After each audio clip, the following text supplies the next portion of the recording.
ڕەزامەندی حکوومەتی عێراق لە 2018 سەرجەم ئەو فەرمانانەی کە تایبەتە بە تابلۆی ئۆتۆمبیل دەرچووە بۆ پارێزگای هەڵەبجە.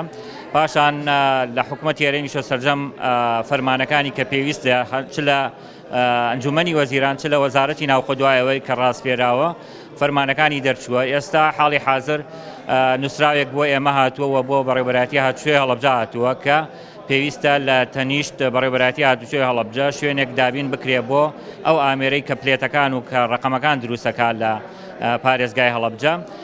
و ئێمە کۆبوونەوەیەکی فراوانمان لە وەزارەتی ناوخۆ کرد بە ئامادەبوونی لایەنە پەیوەندیدارەکانی تایبەت بە تابلۆی ئۆتۆمبیل کە کۆنووسێک نووسرا دوایی لە 11 خاڵ پێک هاتبوو.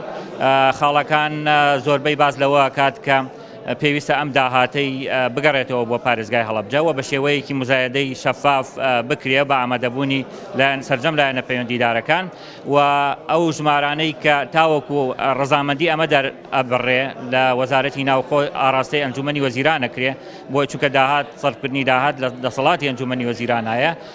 ئەگەر پلێتەکان ئامادە بوو ئەوە ئەو کاتە توانرێت ئیشوکارەکان لە دوای 2001 دەست پێ بکات تا 10,000 ژمارەکان بەجێ بهێڵڕێ بۆ ئەوەی ئەو ڕقەمانەی کە تایبەتە و کە قابلی ئەوەیە کە مزایدەی بۆ بکرێ بە لیژنەیەک کە دوو لیژنە دروستەکرێت، لیژنەیەک بۆ خەمڵاندنی ژمارە تایبەتەکان و دیاریکردنی ژمارە تایبەتەکان و لیژنەیەکیشی بۆ فرۆشتنی ئەو ژمارانە.